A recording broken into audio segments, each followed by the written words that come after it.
Salam sejahtera bagi kita semua. Perkenalkan saya Mario Marcelino Benyamin, mahasiswa Pascasarjana Teologi IAKN Manado, dan hari ini akan membuat sebuah vlog untuk mengomentari secara ilmiah dua jurnal yang diberikan oleh dosen pengampu kami, Marde, dalam rangka ujian akhir semester.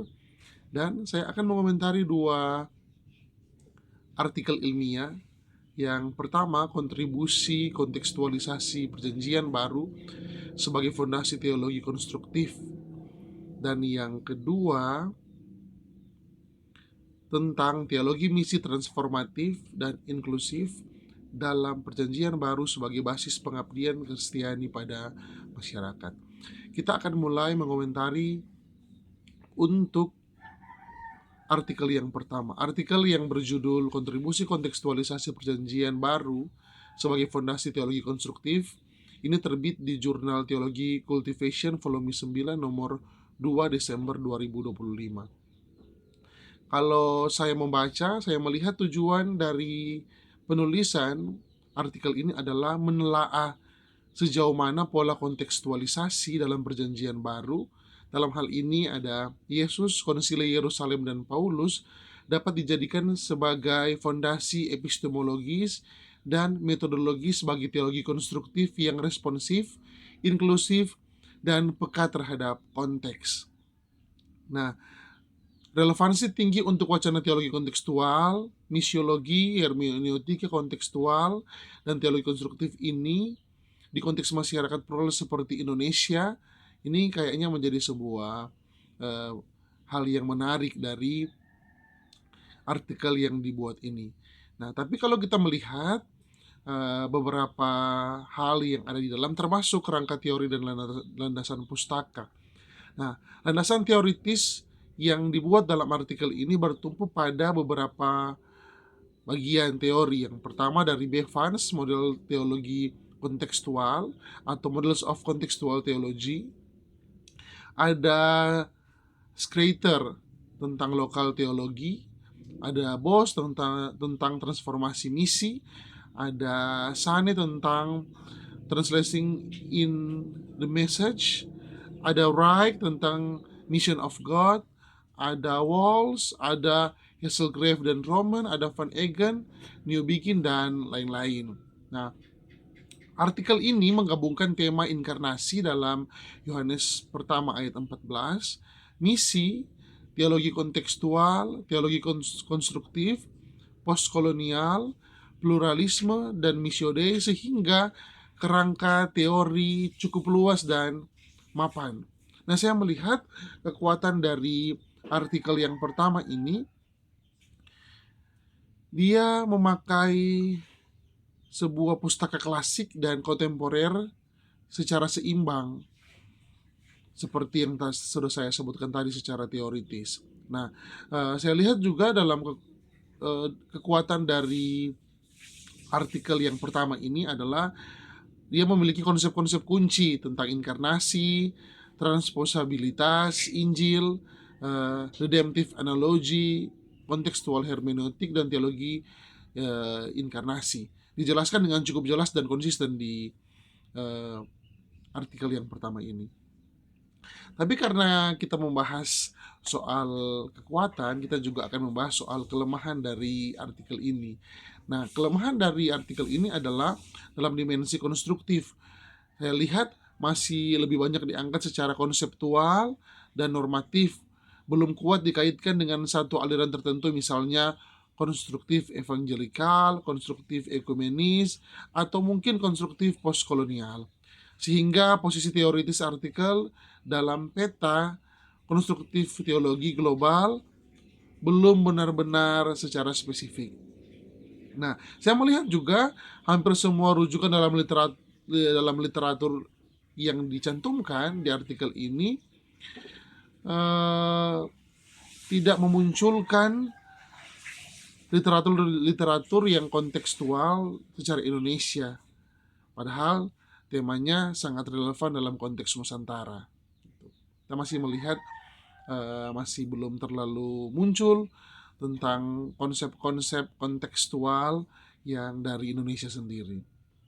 Nah, kalau saya melihat model penelitian dalam artikel ini pada dasarnya menggunakan pendekatan kualitatif atau kita lihat bahwa ada penulisan dalam bentuk studi pustaka pada teks kanonik Perjanjian Baru, Injil, Kisah Para Rasul, surat-surat Paulus, dan literatur teologi misi, inkarnasi, dan teologi kontekstual. Melihat analisis isi terhadap narasi-narasi kunci juga ada di dalam, tentang pelayanan Yesus, konsili Yerusalem di Kisah Para Rasul 15, misi Paulus, dan surat-surat Paulus juga ada di dalam. Hermeneutika teologis dan hermeneutik kontekstual sebagai pisau analisis yang menjadi kekuatan di sini. Saya melihat penjelasan metode cukup eksplisit, jenis penelitian, sumber data primer, sekunder, pendekatan hermeneutis, dan orientasi eksploratif konstruktif ini dijelaskan dalam artikel ini. Tapi ketika kita juga melihat ada kekuatan-kekuatan dari segi metodologi, kita juga akan melihat kelemahan dari segi metodologinya.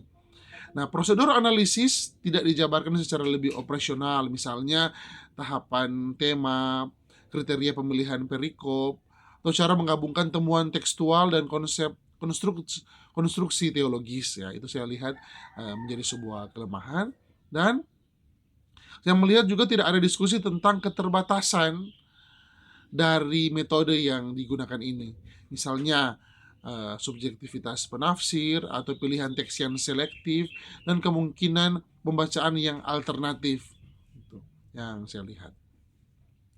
Berikut saya akan membahas soal isi pokok dan kontribusi ilmiah. Apalagi di sini membahas soal kontekstualisasi dalam pelayanan Yesus. Nah, artikel ini yang saya lihat menganalisis percakapan Yesus dan Nikodemus dalam Yohanes 3, Yesus perempuan Samaria, percakapan kedua orang ini dalam Yohanes 4, pengutusan 70 murid di Lukas 10, perjumpaan dengan perempuan Kanaan Matius 15, dan mengaitkan dengan prinsip adaptif inklusif sekaligus tetap setia pada inti Injil. Itu yang saya lihat. Dan artikel ini dituliskan untuk bagaimana Yesus memakai simbol yang berbeda, kelahiran kembali, air hidup, praktik misi, dan memperluas cakupan misi ke non-Yahudi sesuai profil penerimanya. Nah, artikel ini juga memberikan kontribusi atau menegaskan bahwa pelayanan Yesus adalah model inkarnasional dari kontekstualisasi yang dialogis, empatik, dan transformatif, bukan sekedar adaptasi bahasa saja. Nah, yang kedua yang melihat ada dalam artikel ini tentang konsili Yerusalem sebagai model kontekstualisasi gereja perdana. Nah, sini dituliskan bahwa Kisah Para Rasul 15 dibaca sebagai paradigma kontekstualisasi doktrinal etis. Pergumulan tentang sunat dan hukum Taurat, peran Petrus, Paulus, Barnabas, dan Yakobus, keputusan untuk tidak membebani non-Yahudi dengan seluruh Taurat, tetapi menetapkan beberapa batas etis minimum demi persekutuan Yahudi dan non-Yahudi. Nah, paling tidak saya melihat artikel ini menunjukkan integrasi pengalaman misi, kitab suci, dan pimpinan Roh Kudus sendiri, dimensi pastoral inklusif dari keputusan konsili, bahwa kontekstualisasi dapat memicu resistensi kelompok legalistik, dan saya melihat kontribusi dari artikel ini memperlihatkan model pengambilan keputusan teologis yang kontekstual, kolektif, dan berakar pada kitab suci secara relevan untuk sidang-sidang atau gereja-gereja yang ada di masa kini. Nah, berikutnya soal kontekstualisasi dalam misi dan surat-surat Paulus. Nah, dalam artikel ini kita melihat ada dimensi misi Paulus yang ada di Likaonia dalam Kisah Para Rasul 14, sinagoge Yahudi Kisah Rasul 13, dan Areopagus dalam Kisah Rasul 17. Ditampilkan sebagai variasi pendekatan dari penggunaan wahyu umum, sejarah Israel, sampai kutipan dari penyair Yunani. Saya melihat juga bahwa ada penekanan bahwa kontekstualisasi Paulus bukan sinkretisme, tetapi strategi misi yang fleksibel namun kristosentris itu dalam 1 Korintus 9 ayat 19 sampai 23 dalam artikel yang pertama ini. Nah, saya melihat juga ada dimensi etis eklesiologis dalam artikel ini. Dalam Roma 14 sampai 15 dan 1 Korintus 8 sampai 10 dibaca sebagai contoh kontekstualisasi intragerejawi atas isu makanan, hari-hari kudus, dan daging persembahan berhala dengan prinsip kasih, persatuan, dan kemuliaan Allah sebagai kriteria. Saya juga melihat bahwa artikel yang pertama ini memberikan kontribusi bahwa menjanjikan Paulus sebagai model integratif, kontekstualisasi teologis, etis, dan pastoral yang relevan untuk gereja masa kini yang multikultural. Ini saya lihat juga ada dalam bagian yang satu ini. Saya juga mengambil poin tentang kontekstualisasi sebagai basis teologi konstruktif. Nah, pada artikel ini, pada bagian akhir, penulis mensintesiskan temuan dengan menegaskan bahwa kontekstualisasi dalam PB ini sebagai berikut. Pertama, berakar pada inkarnasi Kristus, terwujud dalam praktik Yesus, gereja perdana dan Paulus, menghasilkan prinsip normatif, kesetiaan Injil, penghargaan budaya, kasih, keadilan sosial, dan penerimaan perbedaan non-esensial. Nah, teologi konstruktif dalam artikel ini dipahami sebagai upaya refleksi iman yang dialogis dengan konteks. Dalam hal ini dalam konteks global, pluralisme, postkolonial, atau suara yang dari pinggiran tanpa kehilangan integritas pewahyuan yang saya lihat. Tapi paling tidak, artikel ini saya lihat memberi kerangka konseptual tentang bahwa kontekstual bukan tahapan opsional, tetapi bagian esensial kodrat teologi Kristen. Itu yang saya lihat. Nah, berikutnya saya akan memberikan komentar bagi artikel yang kedua, teologi misi transformatif dan inklusif dalam Perjanjian Baru sebagai basis pengabdian Kristiani pada masyarakat. Nah, artikel ini dimuat di Mata Guru, Jurnal Pendidikan dan Tenaga Pendidikan, volume 1 nomor 2, Januari 2025. Saya melihat artikel yang kedua ini memiliki fokus yaitu menggali dimensi transformatif dan inklusif teologi misi dalam Perjanjian Baru, Yesus dan gereja mula-mula serta Paulus juga sama seperti yang pertama, dan merumuskan implikasinya sebagai basis biblika pengabdian Kristiani kepada masyarakat termasuk bagi perguruan tinggi agama Kristen. Nah, saya melihat kerangka teori dan metode yang digunakan itu, kerangka teori bertumbuh pada tokoh-tokoh kunci teologi misi seperti Bosch, Wright, Bevans, Schroeder, Gutierrez, Jennings, dan literatur eksegetis Injil dan kisah para rasul seperti David Allison, Franz Donnett, Harrington, Grant, Bock, Bruce, dan lain-lain. Nah, saya melihat konsep sentral dari penulisan artikel ini yakni Missio Dei, tentang kerajaan Allah, misi yang holistik atau spiritual sosial, transformasi dan inklusivitas menyentuh semua etnis, gender, status sosial, dan pengabdian sebagai partisipasi dalam karya keselamatan Allah. Metode yang digunakan ini pendekatan kualitatif, teologis, studi literatur, analisis konten terhadap teks-teks kunci Injil atau PB juga termasuk di dalam PB, Injil, Sinoptik, Lukas, Kisah Para Rasul, dan surat-surat Paulus, serta eksegetikal tematis ditopang telaah historis dan teologi biblika. Nah, kekuatan dari metode ini dinyatakan cukup eksplisit dengan penekanan bahwa analisis bukan hanya normatif tetapi juga diarahkan ke implikasi yang lebih praksis.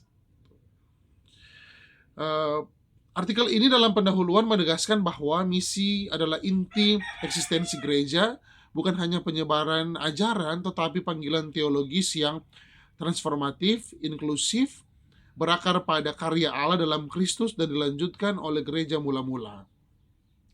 Nah, saya melihat masalah penelitian, bagaimana PB meletakkan dasar teologi misi yang transformatif dan inklusif, dan bagaimana ini menjadi fondasi pengabdian Kristiani bagi masyarakat masa kini. Nah, ini yang diangkat sebagai sebuah masalah dalam penelitian. Nah, teologi misi transformatif dan inklusif ini juga sangat kental di dalam artikel yang dibuat ini. Tetapi saya melihat ada eksegesis tematis dari Matius, Markus, Lukas, Kisah Para Rasul, dan Paulus. Saya melihat Matius ini dalam artikel ini menyoroti pergeseran dari partikularisme misi awal ke Israel, ke universalitas, itu amanat agung dalam Matius 28 yang kita semua sudah tahu, tentang kerajaan sorga dan dimensi etis. Saya lihat yang ada di sini menunjukkan bahwa pelayanan Yesus soal memberi makan, menyembuhkan, membela yang tertindas menjadi dasar misi holistik dan pengabdian sosial. Yang di Markus sendiri saya melihat bahwa fokus pada proklamasi kerajaan Allah dalam Markus pertama ayat 15, tentang pertobatan, iman, konflik dengan kekuatan jahat, eksorsisme, dan perumpamaan tentang benih dan biji sesawi yang terlihat dalam artikel ini. Begitu juga tentang Lukas dan Kisah Para Rasul, karena kita mengetahui bahwa ini merupakan satu tulisan dari seorang yang sama, menekankan kehadiran kerajaan Allah di antara orang-orang, kamu, pembebasan orang miskin, sakit, yang tertindas, serta sikap positif terhadap bangsa-bangsa non-Yahudi. Dan juga melihat bahwa misi ini dipahami sebagai sejarah keselamatan 3 tahap: Taurat, Nabi, Yesus, dan gereja. Dan gereja sebagai agen misi Roh Kudus yang mengintegrasikan pewartaan dengan pelayanan sosial yang ada, sehingga lebih holistik dalam bacaan ini. Begitu juga dengan Paulus yang menjelaskan tentang soal strategi Paulus di kota-kota besar, kolegalitas yang terdapat dalam artikel ini, misi lintas budaya, penekanan pada Kristus sebagai satu-satunya juru selamat, dan kehancuran tembok pemisah Yahudi non-Yahudi, ini juga ada dalam artikel ini. Tapi paling tidak kita melihat bahwa artikel ini memiliki kekuatan soal keterpaduan biblis misiologis yang berhasil menggabungkan dua hal ini, eksegesis Injil dan Kisah Para Rasul dengan kerangka Missio Dei dan teologi misi kontemporer, sehingga landasan teologis pengabdian masyarakat ini cukup kokoh dalam artikel yang kedua ini. Struktur sistematis dan terunut, alur dari pendahuluan, metode, tinjauan pustaka, eksegesis perjanjian baru, Matius, Markus, Lukas, Kisah Para Rasul ini, dan diskursus pengabdian, implikasi perguruan tinggi Kristen tersusun jelas, memudahkan pembaca mengikuti argumentasi yang ada. Ini yang pada artikel yang kedua. Dan juga ada orientasi praksis yang jelas. Kalau yang pertama itu ada pada ranah konsep, tapi pada artikel yang kedua ini kita melihat bahwa orientasi praksisnya lebih jelas dibanding artikel yang hanya konseptual. Tulisan ini secara eksplisit mengaitkan teologi misi perjanjian baru dengan pengabdian kepada masyarakat, sehingga kuat secara normatif dan praksis. Ini kelebihan dari artikel yang kedua. Dan literatur misiologi yang kuat, penggunaan Bosch, Wright, Bevans, Schroeder, Guterres, dan lain-lain menunjukkan penguasaan literatur inti misiologi dan teologi pembebasan dalam artikel yang kedua. Nah, demikianlah komentar saya dari dua artikel ilmiah yang menjadi tugas ujian akhir semester misiologi. Semoga komentar-komentar ini eh, yang juga sebagai pemberian nilai untuk MK misiologi ini juga dapat berguna bagi teman-teman yang mungkin akan melihat vlog ini tentang dua artikel ini dan menjadi mungkin bahan pemikiran atau pertimbangan dalam rangka kita melihat apa saja interaksi-interaksi ilmiah dalam penulisan sebuah artikel. Nah, terima kasih, Tuhan memberkati dan selamat pagi.